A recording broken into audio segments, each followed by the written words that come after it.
Welcome to the deep dive. Yeah. Ever ever wonder how to say something is like better or faster or maybe just the absolute best? Happens all the time. Yeah. So today we're really digging into comparative and superlative adjectives in English. We're using a great YouTube grammar lesson as our starting point. Absolutely. And it's more than just rules, isn't it? It's about how these words add, well, detail and context. Makes your descriptions much richer. Exactly. Kind of like adding color. Yeah. So our mission today, let's try and really nail down how these work, the rules, the usage, so you can feel, confident making comparisons. Sounds like a plan. Okay, so to kick things off, what's the basic difference? Comparative versus superlative. Well, it's fundamentally about how many things you're comparing. A comparative, that's usually for just two items. Two things, okay. Yeah. You're saying one thing has more or less of a quality than the other. Think faster, slower, bigger. You almost always see that word then popping up. Right. She is shorter than Lisa, Yeah. that kind of thing. Exactly. Now, superlatives, that's when you're comparing three or more things, Three or more. and you're pointing out the one at the very top or the very bottom of the scale, the extreme, like the fastest, the slowest, the biggest. And you use the, right? Our car is the fastest in town. Precisely. That little word, the, is your big clue for superlatives. It signals you're talking about the ultimate one in that group. Got it. So comparative, two things, often uses than. Superlative, three or more, usually uses the. You've got the core idea, and the sentence structure really follows that logic. Okay, yeah, the source video had some clear patterns. Let's walk through those basic sentence structures for comparatives first. Sure. The standard pattern is subject, then the verb, then your comparative adjective, the word, or more something than that crucial word then, and finally the object you're comparing it to. So, our car is faster than his. Subject, verb, comparative, than, object. Perfect. That then is essential for the comparison between the two. Okay, and for superlatives, how does that structure change? Since you're not usually comparing it to just one other thing with than. Right. The typical superlative structure is subject, verb, then the, followed by the superlative adjective, the est word, or most, something, and then often the group or context. Like, she is the shortest in the class. Exactly. The marks it as the extreme, and you don't need than because the comparison is to everything else in that group implicitly. Okay, structures make sense. Now, how do we actually make these comparative and superlative words? The video broke it down by syllables, starting with the short ones. Yeah, the one-syllable adjectives are usually the easiest. For most of them, you just stick on the end for the comparative and est for the superlative. Like large. Yep. Large becomes larger and largest, or old becomes older, oldest. Pretty straightforward. Okay. But what about those tricky ones like sad or fat, that consonant, vowel, consonant thing? Yes, the CVC pattern. Good catch. For those short words ending in a consonant, then a vowel, then another consonant, you have to double that last consonant before adding or a free. So sad becomes sadder. Exactly. Sadder and saddest, or fat, fatter, fattest. Why the doubling, though? It's mainly about pronunciation. It helps keep that short vowel sound. Without the double consonant, fatter might sound like fater. The doubling keeps it short, like in the original word fat. Ah, okay, that makes sense. It preserves the sound. Cool. So that's one-syllable words. What happens when we get to adjectives with two syllables? Seems like the rules change a bit. They often do. For, I'd say, most two-syllable adjectives, we don't usually add or est. Instead, we use more or less before the adjective for the comparative. More careful. Exactly. More careful or less careful. And for the superlative, you'd use most or least. So most careful, least careful. You wouldn't really say carefuler. Yeah, that sounds weird. Most pleasant sounds much better than pleasantest. Right. That's the general rule for many two-syllable words. But like always in English, there are exceptions. Of course there are. What kind of exceptions? The video mentioned ones ending in Y. That's a big one. Two-syllable adjectives ending in Y, like happy or hungry. For these, you typically change that Y to an I and then add air or aced. So happy becomes happier, Happier, and happiest. Precisely. Hungry becomes hungrier, hungriest.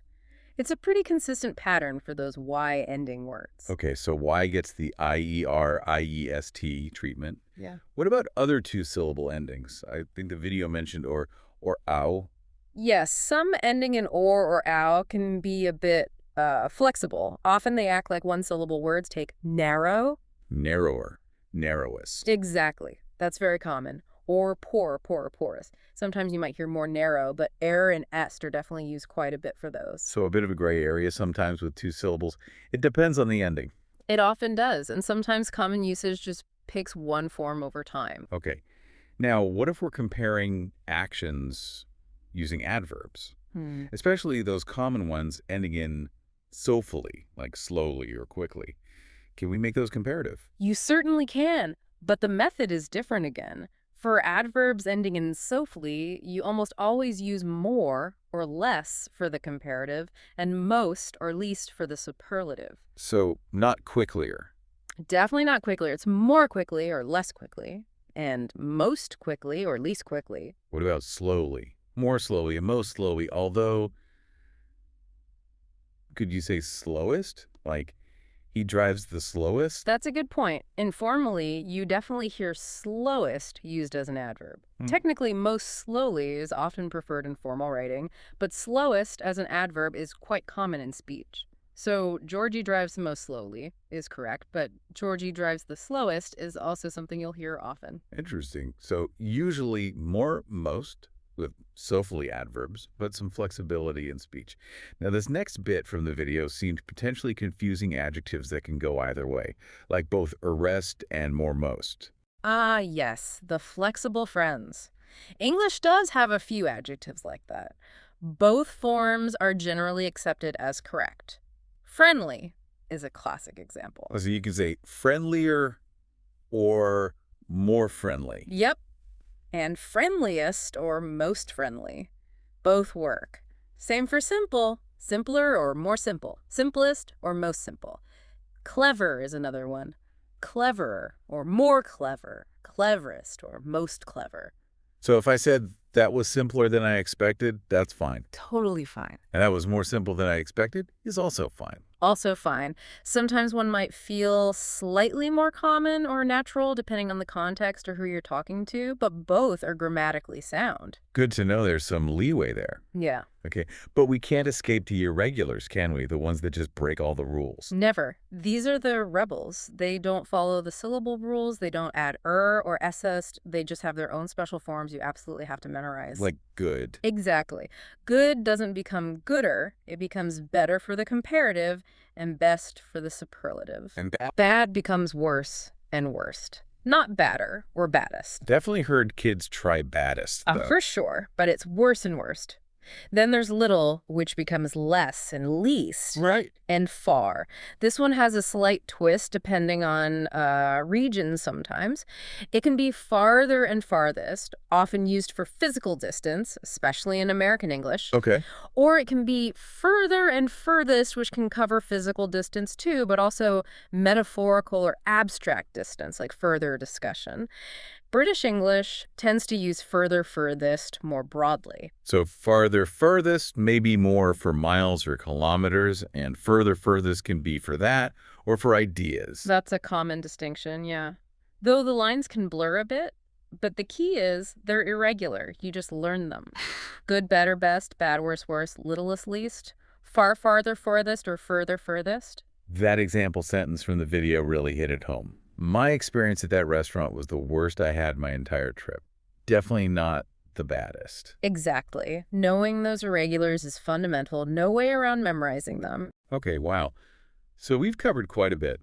The difference between comparatives and superlatives, the basic sentence patterns, The rules for one-syllable words, including that CDC doubling. how most two-syllable words use more and most, but the exceptions like Y endings or sometimes or An owl. How averagely adverbs usually take more and most, the adjectives that offer a choice, and finally, those crucial irregular forms. It's a lot, but it seems logical when you break it down. It is, and like the YouTube lesson probably emphasized, practice and exposure are key. Listen to how people use them, try using them yourself. You start to get a feel for it. And the video mentioned a PDF with notes and a quiz too. Finding resources like that for practice is probably a really good idea. Definitely. Active practice helps solidify everything. Don't just listen to us talk about it. Try writing some sentences. Do the quiz if you can find it. Makes sense. And really paying attention to how these comparisons add detail when you read or listen can make a difference too.